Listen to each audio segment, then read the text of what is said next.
Question number 221 જોઈએ આપણે. તો the flow of refrigerant in a refrigeration cycle is controlled by. Refrigeration જે cycle છે તેમાં રેફ્રિજરન્ટનો ફ્લો છે તેને કેવી રીતના કંટ્રોલ કરવામાં આવે છે? કોમ્પ્રેસર દ્વારા? ના. કોમ્પ્રેસરનું કામ શું છે કે તમારું જે રેફ્રિજરન્ટ છે તેને કોમ્પ્રેસ કરીને પ્રેશર વધારવાનું કામ કરે છે. બરાબર. કોમ્પ્રેસર જે છે રેફ્રિજરન્ટને કોમ્પ્રેસ કરે છે અને તેનું પ્રેશર વધારે છે. એવોપરેટરમાં શું થાય છે, તમારું જે રેફ્રિજરન્ટ છે તે જે સ્પેસને તમારે ઠંડી કરવાની છે એ સ્પેસમાંથી હીટ એબ્સોર્બ કરવાનું કામ કરે છે એવોપરેટર. મીન્સ કે જ્યારે પણ રેફ્રિજરન્ટ એવોપરેટરમાંથી પાસ થાય છે ત્યારે તે હીટ એબ્સોર્બ કરે છે. બરાબર. અને વેપરમાં કન્વર્ટ થાય છે. અને આ વેપરવાળું જે રેફ્રિજરન્ટ છે એ જશે કોમ્પ્રેસરમાં, અને કોમ્પ્રેસરમાં પિસ્ટન સિલિન્ડરની અરેન્જમેન્ટ હોય છે, તો તેના મદદથી રેફ્રિજરન્ટની વેપર જે છે તે કોમ્પ્રેસ થશે અને એનું જે પ્રેશર છે તે વધશે. હવે આ જે વધેલું પ્રેશરવાળું જે રેફ્રિજરન્ટ છે એ જ રેફ્રિજરન્ટ તમારા કન્ડેન્સરમાં જશે. કન્ડેન્સરમાં શું પ્રોસેસ થાય છે કે જે કોઈ પણ રેફ્રિજરન્ટ અહીં વધારે પડતું પ્રેશર ઇન્ક્રીઝ થયું છે તો સાથે સાથે તેનું ટેમ્પરેચર પણ ઇન્ક્રીઝ થશે. કોમ્પ્રેસરમાં રેફ્રિજરન્ટનું પ્રેશર અને ટેમ્પરેચર બંને ઇન્ક્રીઝ થાય છે. હવે જે ઇન્ક્રીઝ ટેમ્પરેચર થયું છે એટલે એની હીટ વધારે હશે, તો એ શું કરશે, હીટ વાતાવરણમાં એટલે કે એટમોસ્ફિયરમાં રિલીઝ કરી દેશે. એટમોસ્ફિયરમાં હીટ રિલીઝ કરશે અને એ જે રેફ્રિજરન્ટ છે તે રેફ્રિજરન્ટનું ટેમ્પરેચર ડાઉન થશે અને થોડું ઘણું રેફ્રિજરન્ટ મે બી લિક્વિડમાં કન્વર્ટ થઈ જશે. બરાબર. એટલે કન્ડેન્સરમાં હીટ રિલીઝ કરવાનું કામ થાય છે. હવે જે મેઇન આપણો આન્સર છે તે છે એક્સપાન્શન વાલ્વ. એક્સપાન્શન વાલ્વ શું કરે છે કે એક્સપાન્શન વાલ્વ જેટલા પ્રમાણમાં તમારું રેફ્રિજરન્ટ એવોપરેટરમાંથી પાસ થાય છે એના આધારે એક્સપાન્શન વાલ્વ છે એ ખુલશે અને બંધ થશે. બરાબર. તો એ શું કરે, રેફ્રિજરન્ટનો જે ફ્લો છે, રેફ્રિજરન્ટનો ફ્લો તેને કંટ્રોલ કરવાનું કામ કરશે એક્સપાન્શન વાલ્વ. બરાબર. તો રેફ્રિજરેશન સાયકલમાં રેફ્રિજરન્ટને કંટ્રોલ કરવાનું કામ કરે છે એક્સપાન્શન વાલ્વ. હવે તમને અહીં બીજો પણ એક ક્વેશ્ચન થશે કે થ્રોટલિંગ વાલ્વ. થ્રોટલિંગ વાલ્વ અને expansion valve,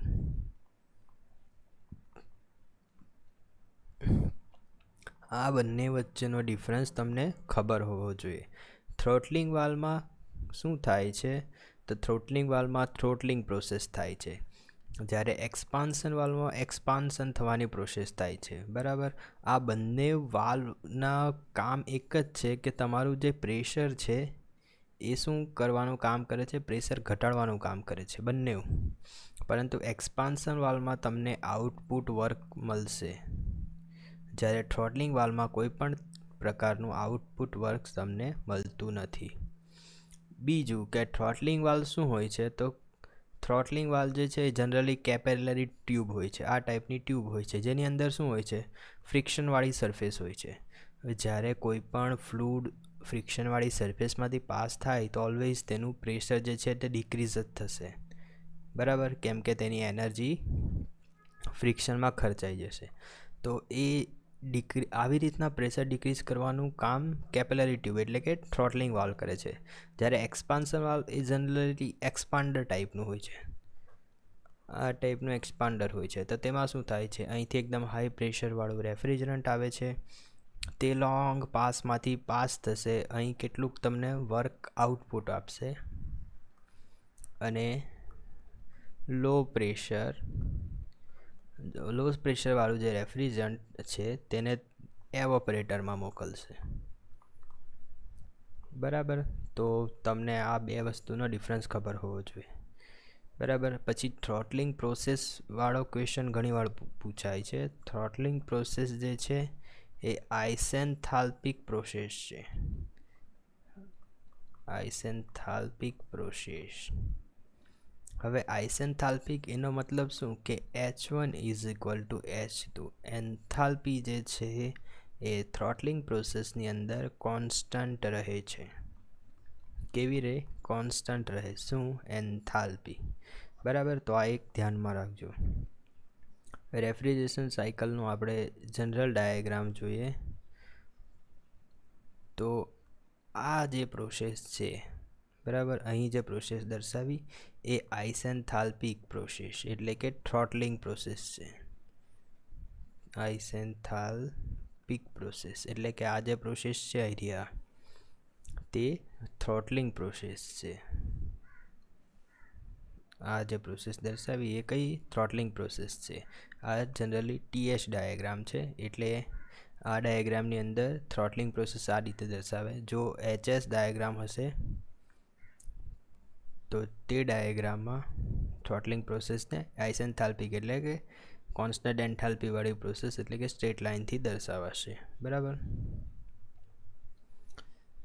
Question number 222. The non-dimensional parameter known as Stenson number. Stenson number is used in. Stenson number નો યુઝ ક્યાં થાય છે? તો સ્ટેન્સન નંબરનો યુઝ થાય છે ફોર્સ કન્વેક્શન હીટ ટ્રાન્સફરની અંદર. જ્યારે પણ flow over the flat plate હોય છે ત્યારે ફ્લેટ પ્લેટની ઉપર જે ફ્લો થતો હોય ફોર્સ કન્વેક્શન હીટ ટ્રાન્સફરની અંદર, મીન્સ કે એક ફ્લેટ પ્લેટ મૂકેલી છે, અહીં ફેન મૂકી દીધેલો છે અને આ ફેનની મદદથી જે હવા, આ જે હોટ પ્લેટ છે તેની ઉપરથી જો તમે હવા ટ્રાન્સફર કરો ત્યારે જે હીટ ટ્રાન્સફર થાય એ હીટ ટ્રાન્સફર જો તમારે ફાઇન્ડ કરવું હોય તો તે ટાઈમે તમારે સ્ટેન્સન નંબર, કયો નંબર યુઝ કરવો પડે? સ્ટેન્સન નંબરનો યુઝ કરવો પડે. બરાબર. For evaporators and condenser. Evaporator અને કન્ડેન્સરની વાત કરીએ ત્યારે તો logarithmic mean temperature difference for parallel flow. Parallel flow માટેનો જે લોગેરિધમિક મીન ટેમ્પરેચર ડિફરન્સ એટલે કે LMTD છે તે શું આવશે? તો LMTD એવોપરેટર અને કન્ડેન્સરની વાત આવે ત્યારે જે આપણો LMTD છે એ બંને માટે સેમ જ થઈ જશે. બરાબર. Equal to that for the counter flow. Means કે હવે ફિગર જ તમને બતાવી દઉં. બરાબર. જનરલી આપણે ફિગર આવી રીતના ડ્રો કરીએ છીએ. તો એવોપરેટરની વાત કરીએ તો એવોપરેટરમાં શું થાય છે?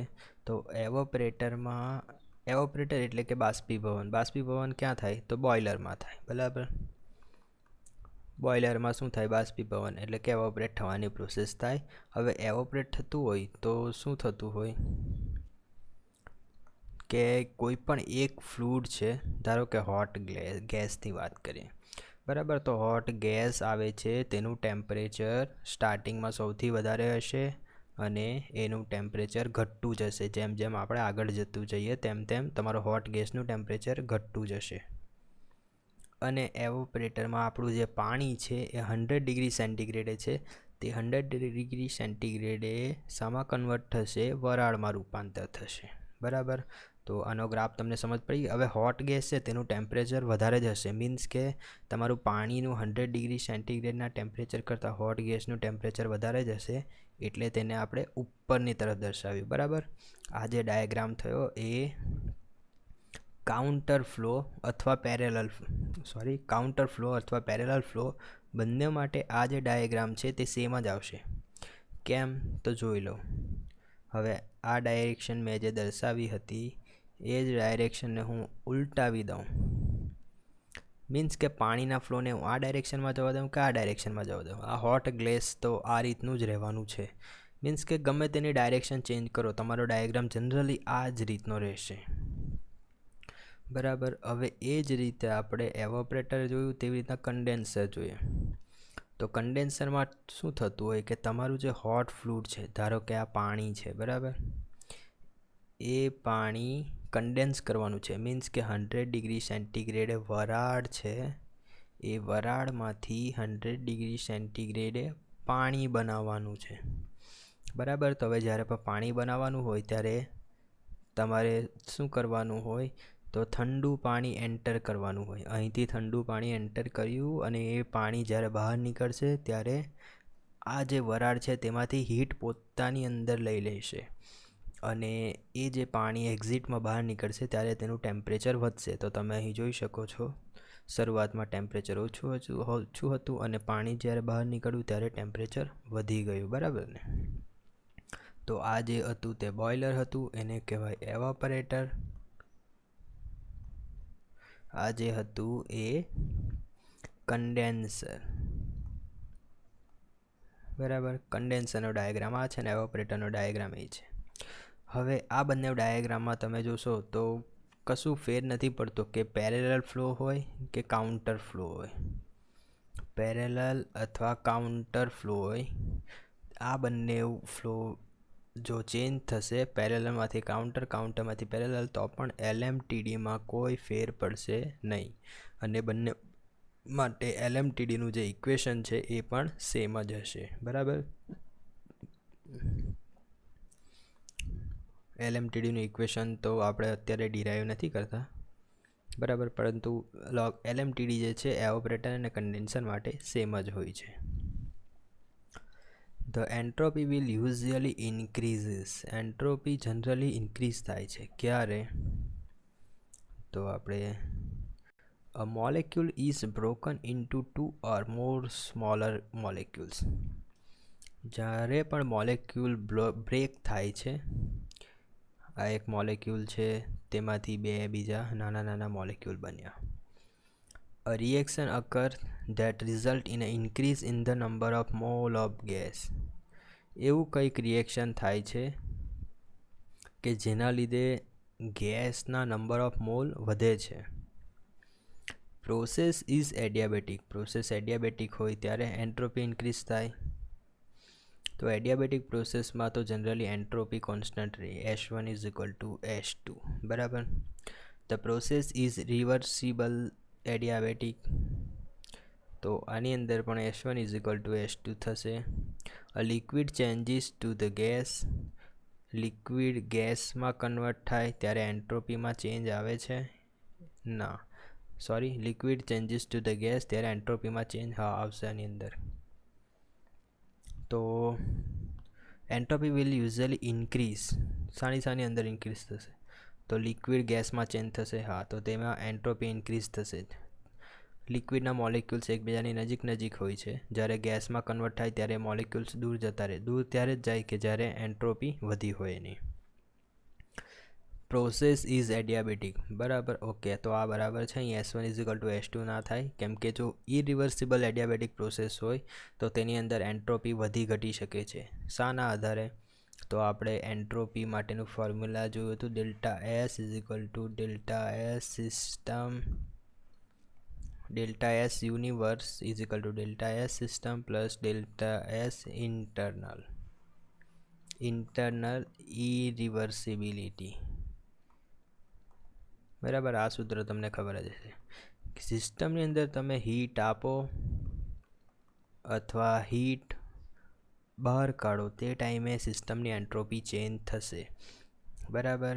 પરંતુ બીજા એક રીઝનના કારણે પણ સિસ્ટમની એન્ટ્રોપી બદલાય છે અને તે છે ઇરિવર્સિબિલિટી. જો સિસ્ટમની પોતાની ઇરિવર્સિબિલિટી હોય તો ભલે તમે હીટ આપો કે નહીં આપો.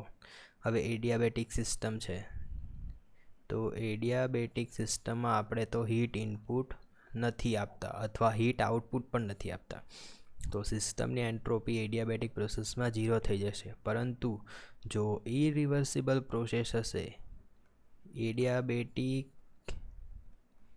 ઇરિવર્સિબલ પ્રોસેસ હશે, તો તે ટાઈમે તમારી એન્ટ્રોપીમાં ફેર આવશે, બરાબર. તમારી યુનિવર્સની એન્ટ્રોપી ચેન્જ થશે. તો આ ક્વેશ્ચન આન્સર 3 પણ આવશે, બરાબર. તો અહીં 3 પણ છે, 5 પણ છે. રિવર્સિબલ એડિયાબેટિક હોય તો H1 is equal to H2, એટલે કે એન્ટ્રોપીમાં કોઈ પણ ચેન્જ નહીં થશે. હવે reaction occurs that result in the increase in number of mall of gas.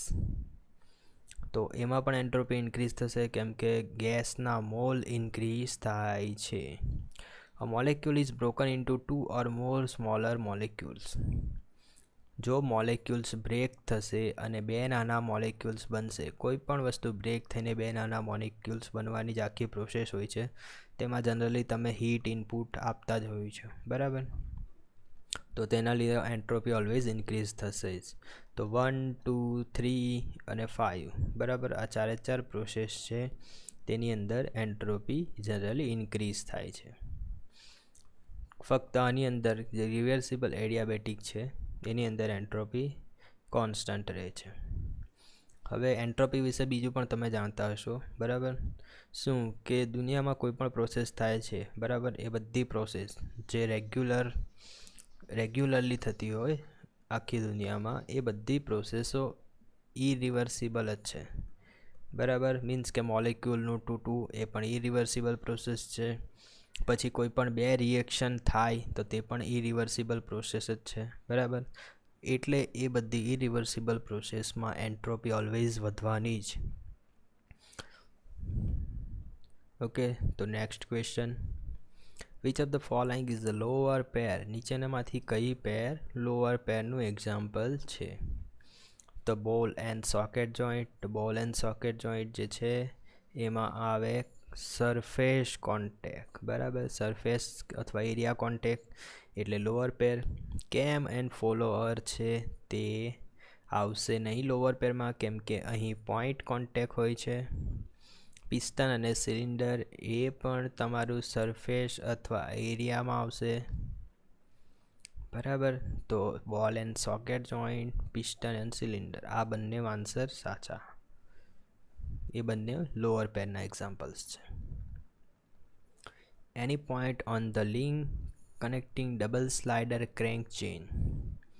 Double slider crank chain આવે એટલે તમને બે સ્લાઇડરવાળી ઇલિપ્ટિકલ ટ્રેમલ યાદ આવી જવી જોઈએ. ઇલિપ્ટિકલ ટ્રેમલ યાદ આવે એટલે તેમાં કોઈ પણ પોઈન્ટ હોય તો તે પોઈન્ટ ઇલિપ્સનો પાથ જ ટ્રાવેલ્સ કરશે. કયો? Ellipse. When a ship travels in a sea, which of the effect is more dangerous?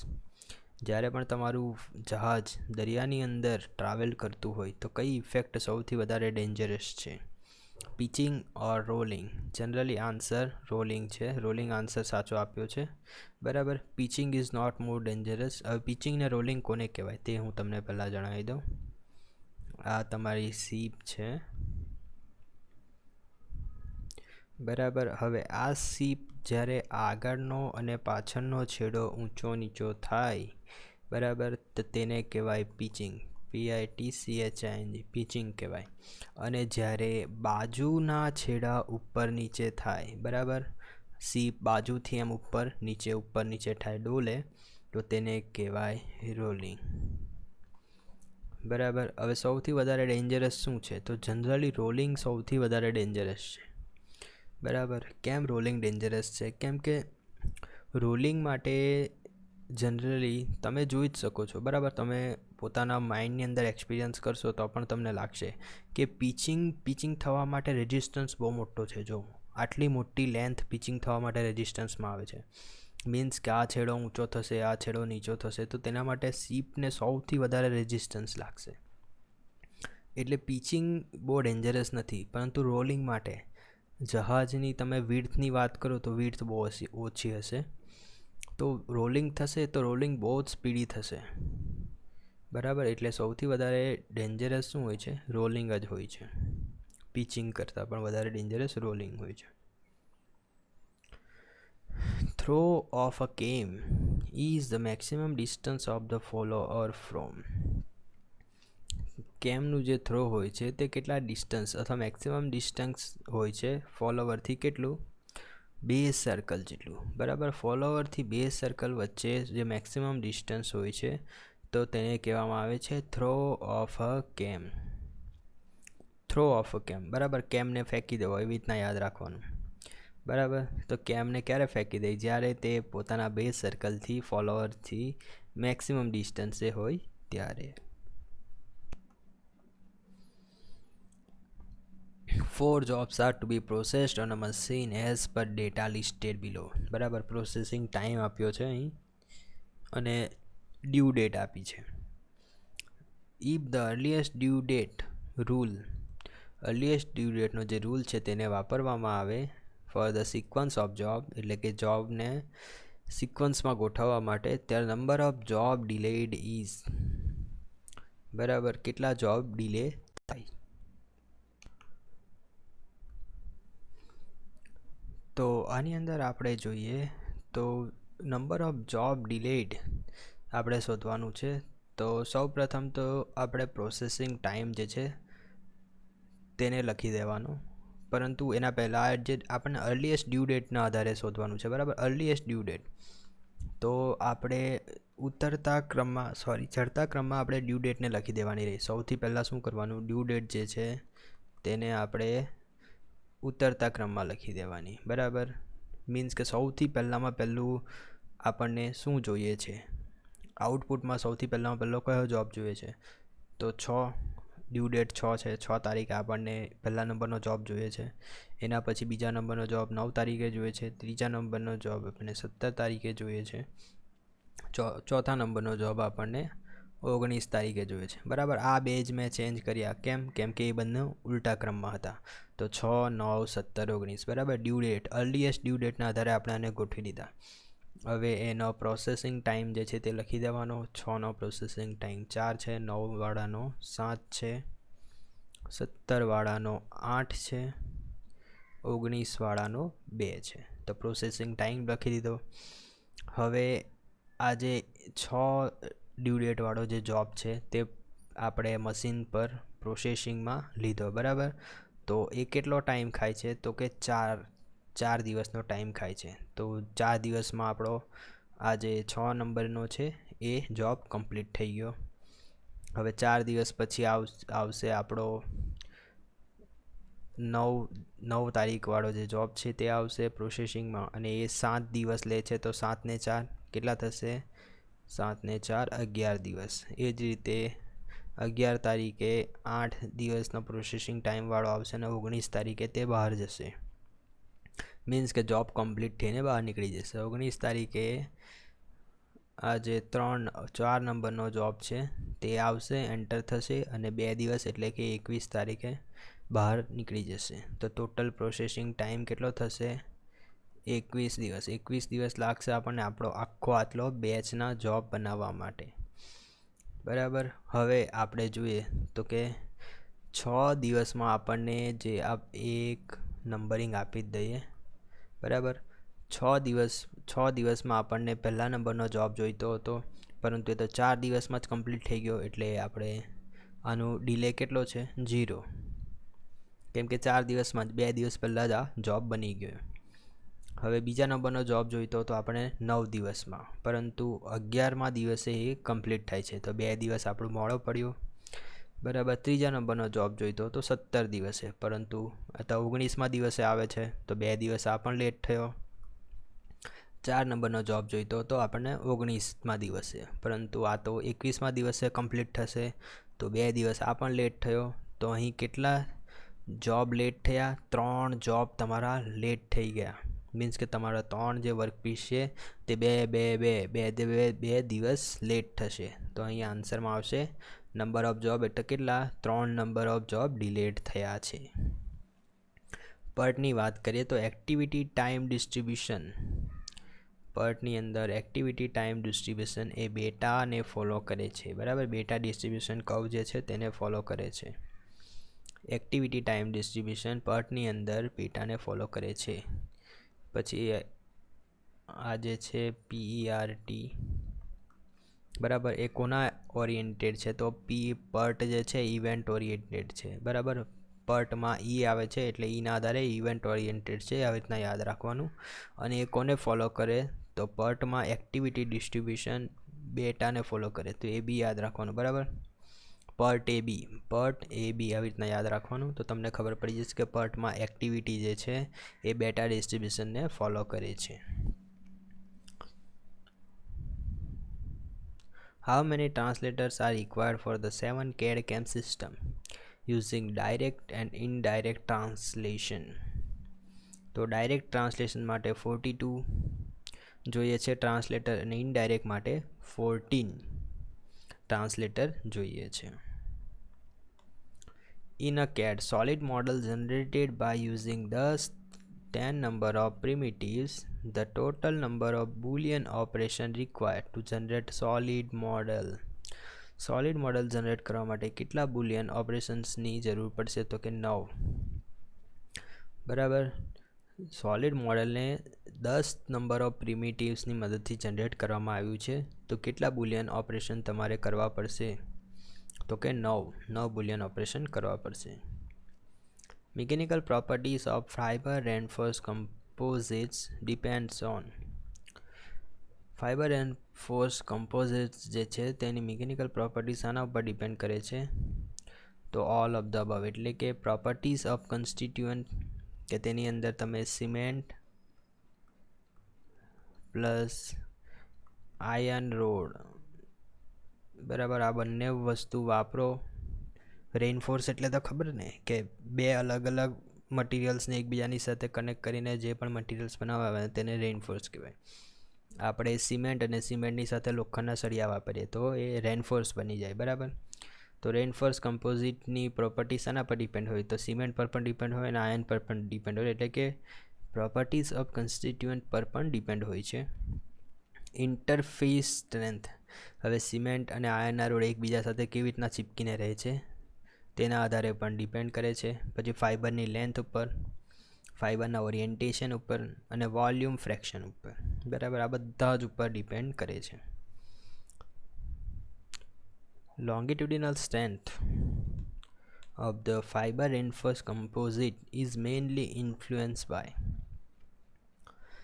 Any length. Longitudinal એટલે ખબર ને, લેન્થ વાળી જે સ્ટ્રેન્થ છે એટલે કે ટેન્સાઇલ સ્ટ્રેન્થ જનરલી, તે ફાઇબર રેન્ફોર્સ્ડ કમ્પોઝિટની શાના દ્વારા ઇન્ફ્લુઅન્સ થાય છે? એટલે સૌથી વધારે અસર શાના દ્વારા થાય છે? તો તેના ફાઇબરની સ્ટ્રેન્થના આધારે સૌથી વધારે ઇન્ફ્લુઅન્સ થાય છે. બરાબર. Following is unique to polymeric materials. Following is unique to the polymeric materials. તો વિસ્કો અને ઇલાસ્ટિસિટી એ એક યુનિક વસ્તુ છે પોલિમેરિક મટીરિયલ્સ માટે. Which among the following rubbers are use for the automobile tyre. Automobile tyre માટે કયું rubber use થાય છે?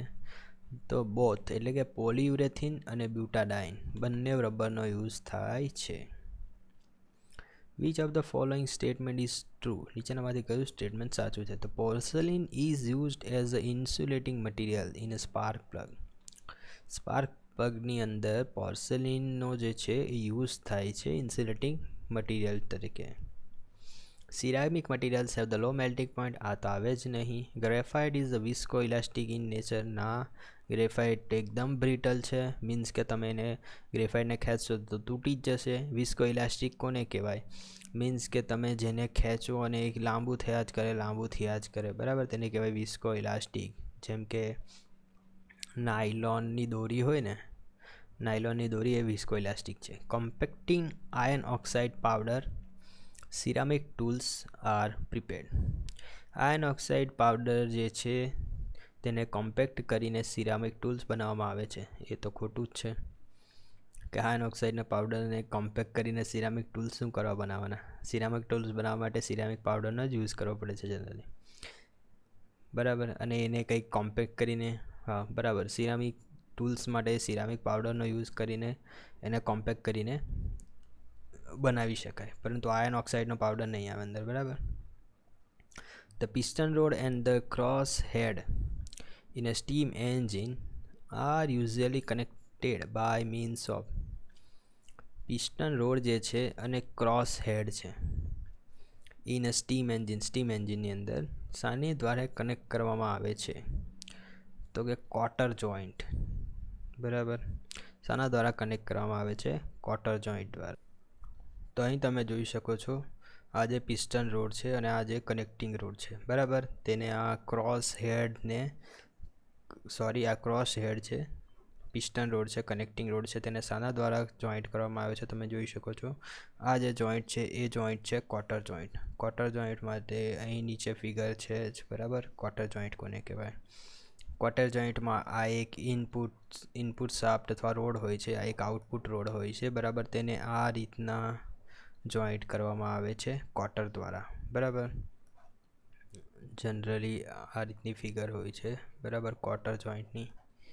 ઉપરના બે આર્મ્સ હોય છે, અહીં વચ્ચે આ ટાઈપનો રોડ હોય છે, બરાબર. આ ઇનપુટ અને આઉટપુટ.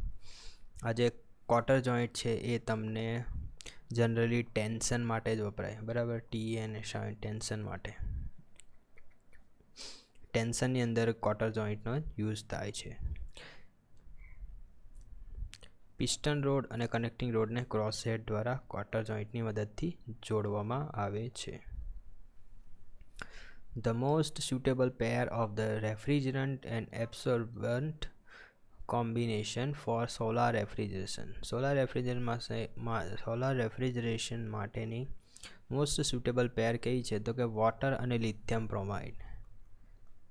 વોટર અને લિથિયમ બ્રોમાઇડ આ મોસ્ટ સુટેબલ પેર છે, જેમાં વોટર જે છે એ રેફ્રિજરન્ટ તરીકે કામ કરે છે અને લિથિયમ બ્રોમાઇડ જે છે એ એવોપરેટર તરીકે કામ કરે છે, બરાબર. મીન્સ કે વોટર એ રેફ્રિજરન્ટ તરીકે વર્તે છે, વોટર જે છે એ ઠંડુ કરવાનું કામ કરે છે, કુલિંગ ઇફેક્ટ જનરેટ કરે છે. લિથિયમ બ્રોમાઇડ એ જસ્ટ એવોપરેટર નહીં પરંતુ એબ્સોર્બર તરીકે કામ કરે છે, એબ્સોર્બર, બરાબર.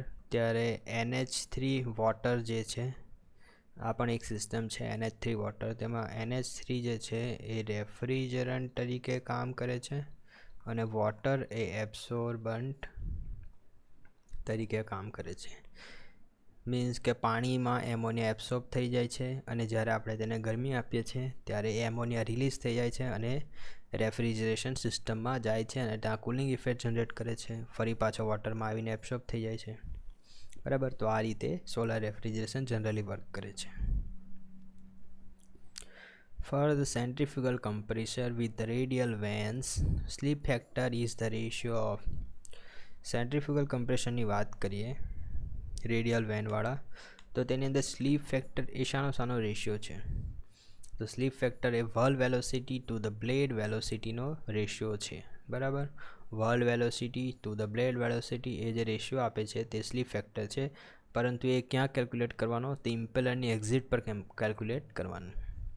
રેડિયલ વેન્સ વાળા જે સેન્ટ્રીફ્યુગલ કમ્પ્રેસર છે તે આ રીતે તેમની વેન જે હોય છે તે રેડિયલ હોય છે, બરાબર.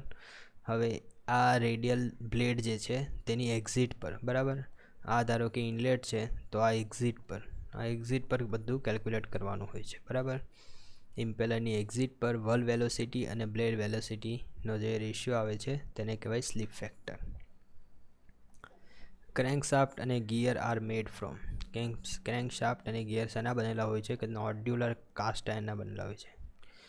ક્રેન્કશાફ્ટ અને ગિયર નોડ્યુલર કાસ્ટ આયર્નના બનેલા હોય છે. The product of diametral pitch and module. Diametral pitch અને મોડ્યુલનો રેશિયો શું આપે છે? તો ઇઝ ઇક્વલ ટુ રેશિયો નહીં, પ્રોડક્ટ, બરાબર. એ બંનેનો ગુણાકાર જે છે તે યુનિટી આપે છે. હવે મોડ્યુલ માટે D is equal two mz, બરાબર. D is equal two mz આ તમારે યાદ રાખી લેવાનું. આના પરથી તમે મોડ્યુલ બરાબર D/z લખશો, બરાબર. D એટલે શું? Diametral pitch. Z એટલે નંબર ઓફ ટીથ, બરાબર. તો diametral pitch, the product of diametral pitch and module. હવે આ ડાયામેટ્રલ પીચ જે છે આ જે D છે ડાયામેટ્રલ પીચ નથી, એ ફક્ત ડાયામીટર છે, બરાબર. ડાયામીટર છે. હવે ડાયામેટ્રલ પીચ કોને કહેવાય? Diametral pitch. તો ડાયામેટ્રલ પીચને તમારે લખવું હોય તો diametral pitch is equal to Z/D. Z/D જે છે એ તમને ડાયામેટ્રલ પીચ આપશે. એટલે આને ડાયામેટ્રલ પીચને જનરલ ડેફિનેશન શું છે? તો કે number of teeth on gear. ગિયરની ઉપર જેટલા પણ નંબર ઓફ ટીથ હોય છે તેના ડિવાઇડેડ બાય તેનો પીચ ડાયામીટર. બરાબર, આનાથી તમે ડિવાઈડ કરશો તો તમને કેટલા તીત છે પર ડાયામીટર તે તમને કેલ્ક્યુલેશનમાં મળશે. હવે અહીં કીધું છે પ્રોડક્ટ એટલે કે ગુણાકાર of diametral pitch and module. Diametral pitch એટલે Z/D અને મોડ્યુલ M = D/Z. આ બંનેનો તમે ગુણાકાર કરશો તો બધું કેન્સલ આઉટ અને આન્સર આવશે 1. બરાબર, આ જે છે પીચ ડાયામીટર. બરાબર, પીચ ડાયામીટર છે અને ડાયામેટ્રલ પીચ એ અલગ છે. ડાયામીટર પીચ એ ટીથ અપન ડાયામીટર આવશે. બરાબર. The thickness of thin cylinder is determined on the basis of. Cylinder જે છે તેની થિકનેસ શાના આધારે ડિટરમાઇન કરવામાં આવે છે? તો થિન સિલિન્ડર માટે તો તમને ખબર જ છે. થિન સિલિન્ડર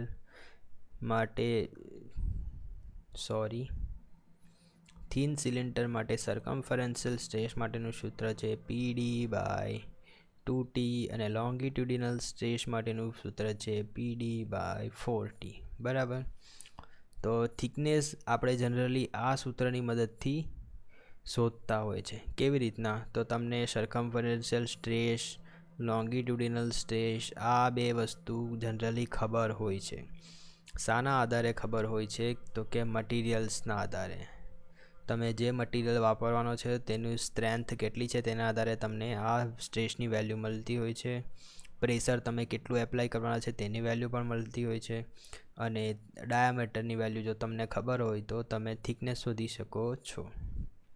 બરાબર, તો થિકનેસની વેલ્યુ સર્કમ્ફરન્શિયલ સ્ટ્રેસના આધારે શોધવામાં આવે છે. હવે કેમ સર્કમ્ફરન્શિયલ જ વાપર્યું, લોંગિટ્યુડિનલ કેમ નહીં વાપર્યું? બરાબર, લોંગિટ્યુડિનલના આધારે તો આપણે શોધી શકીએ ને. બરાબર, પરંતુ એક વસ્તુ છે કે તમે આ જ ધારો કે અહીં જોઈ લો. બરાબર, PD/2T કરશો તો PD જે છે તેને 2T વડે ભાગશો તો જે આ જે સર્કમ્ફરન્શિયલ સ્ટ્રેસની વેલ્યુ આવશે ને તે કેવી આવશે? વધારે આવશે. જ્યારે પીડીને 4T વડે ભાગશો, મીન્સ કે અહીં 4T જે છે એ મોટી રકમ છે, તો લોંગિટ્યુડિનલની વેલ્યુ જે આવશે તે ઓછી આવશે. તો સર્કમ્ફરન્શિયલ સ્ટ્રેસની વેલ્યુ ઓલવેઝ લોંગિટ્યુડિનલ સ્ટ્રેસ કરતાં વધારે હોય છે. હવે આપણે તો જ્યારે પણ ડિઝાઇનની વાત કરતા હોઈએ ત્યારે મેક્સિમમ સ્ટ્રેસ જ લેવાનું. બરાબર, કેમ કે મેક્સિમમ સ્ટ્રેસ નહીં લઈએ તો ગમે ત્યારે મટીરિયલ્સ ફેલ થઈ જાય. તો ડિઝાઇનમાં ઓલવેઝ મેક્સિમમ સ્ટ્રેસ કન્સિડર કરવાનો અને મેક્સિમમ સ્ટ્રેસ કયો આવશે? સર્કમ્ફરન્શિયલ સ્ટ્રેસ. તો આપણે સર્કમ્ફરન્શિયલ સ્ટ્રેસની મદદથી જ થિકનેસ શોધવાની જ્યારે પણ ડિઝાઇન કરતા હોઈએ ત્યારે. Optical gauge work on the principle of.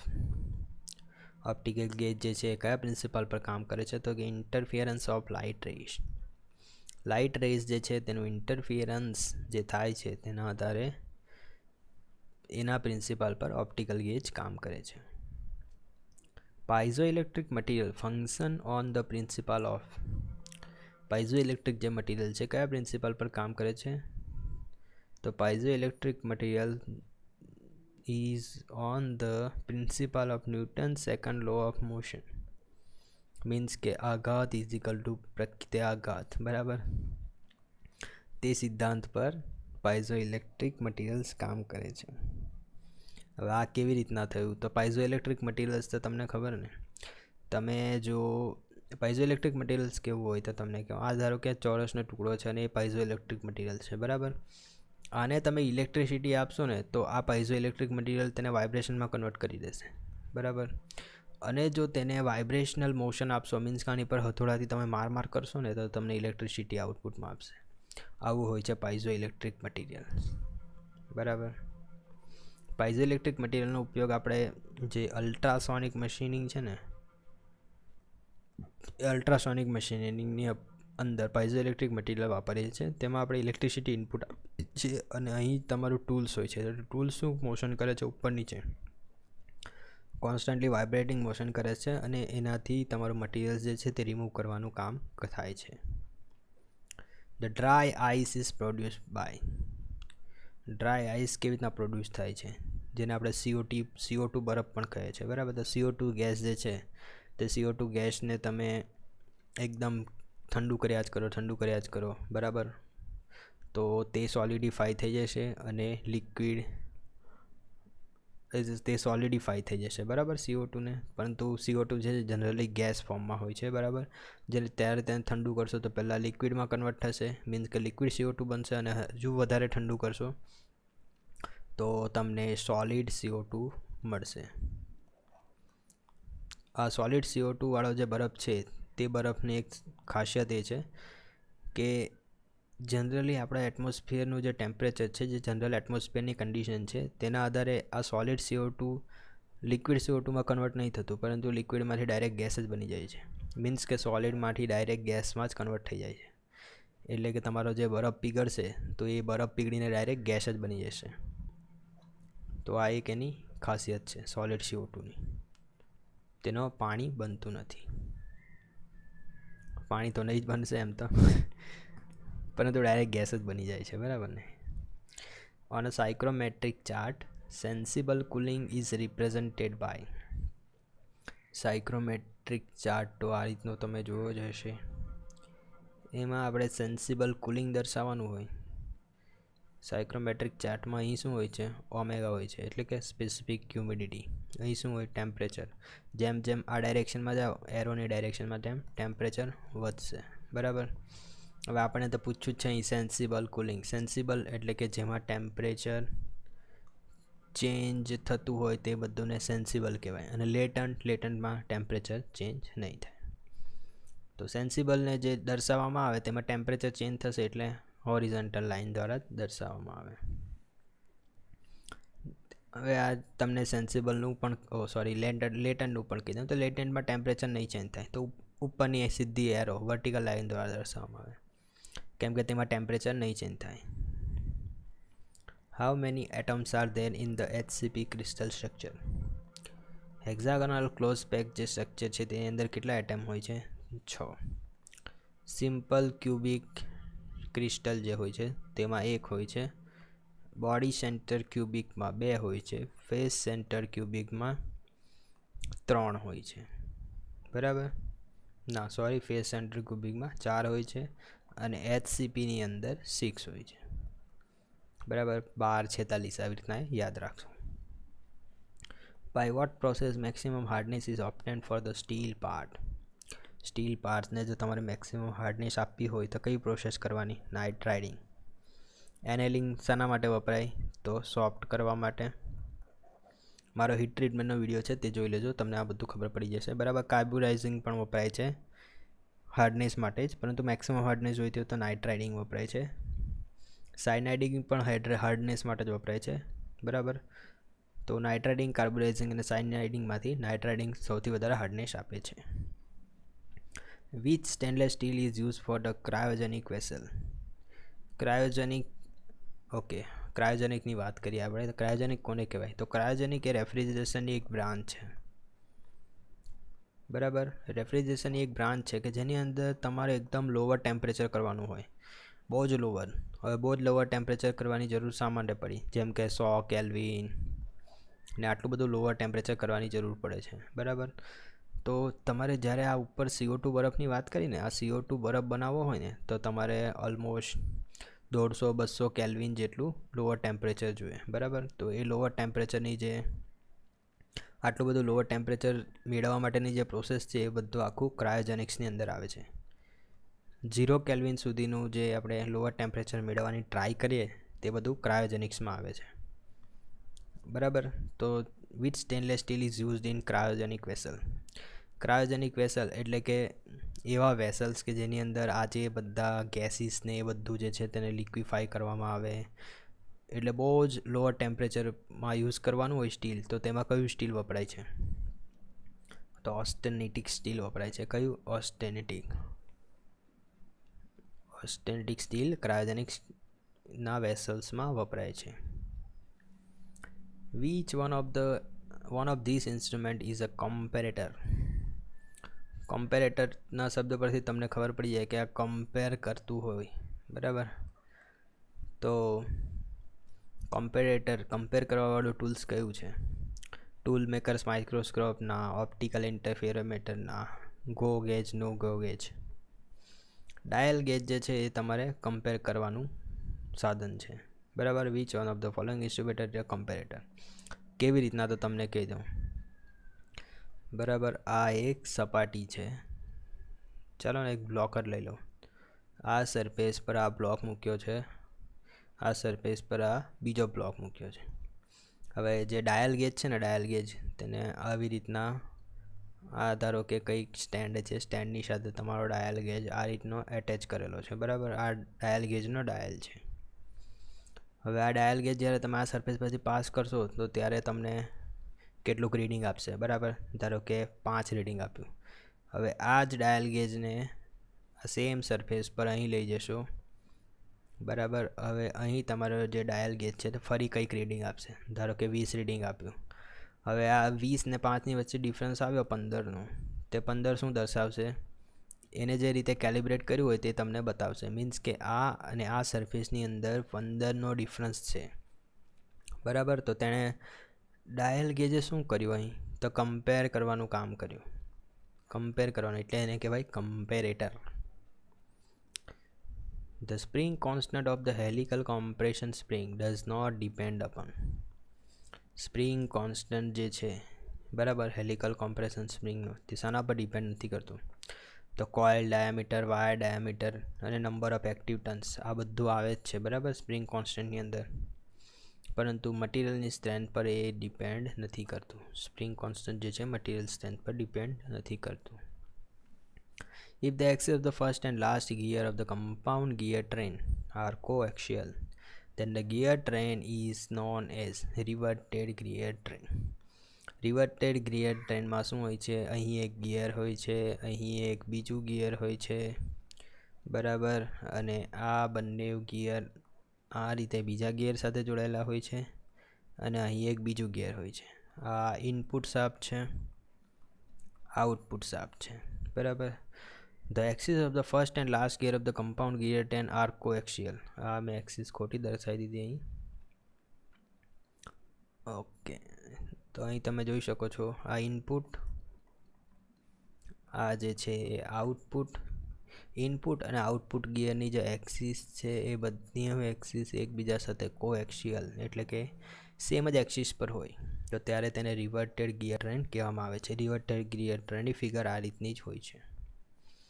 At resonance, the amplitude of vibration is very large. Resonance થાય એટલે તમારી જે વાઇબ્રેશન છે એ એમ્પ્લિટ્યૂડ એકદમ હાઈ થઈ જાય, જનરલી ઇન્ફિનિટી થઈ જાય, અને તમારો જે સ્પેસિમેન છે એ તૂટી જાય. If the z-axis and x-axis of the CNC lathe are provided with the straight line controls, it is possible to carry out. જો ઝેડ એક્સિસ અને એક્સ એક્સિસ જે છે સીએનસી લેથની, તેને સ્ટ્રેટ લાઇન કંટ્રોલથી સ્ટ્રેટ લાઇન કંટ્રોલ જ આપવામાં આવે છે. મીન્સ કે ઝેડ એક્સિસ છે એ પણ સ્ટ્રેટ લાઇનમાં મૂવ કરી શકે છે અને એક્સ એક્સિસ છે તે પણ સ્ટ્રેટ લાઇનમાં મૂવ કરી શકે છે. હવે તમે કયા કયા ઓપરેશન કરી શકો લેથ મશીનની ઉપર. સ્ટ્રેટ લાઇનમાં આવે એટલે પહેલું તો ટેપર તો થાય જ, મીન્સ કે ટર્નિંગ તો થાય જ. સ્ટ્રેટ લાઇનમાં એમ અંદરની તરફ સ્ટ્રેટ લાઇનમાં જાઓ તો ફેસિંગ પણ થશે, અને સ્ટ્રેટ લાઇન મોશન જ હોય, ઓકે, તો આ બંને મોશનને તમે એકબીજા સાથે બંને રીતે એપ્લાય કરો તો તમે ટેપર ટર્નિંગ પણ કરી શકો ને. જેમ કે આને મેં ઓકે, આ એક્સ ડાયરેક્શન છે, આ ઝેડ ડાયરેક્શન છે, બરાબર. એક્સ ડાયરેક્શનમાં ફીડ આપી 2 RPM, 2 RPM સોરી 2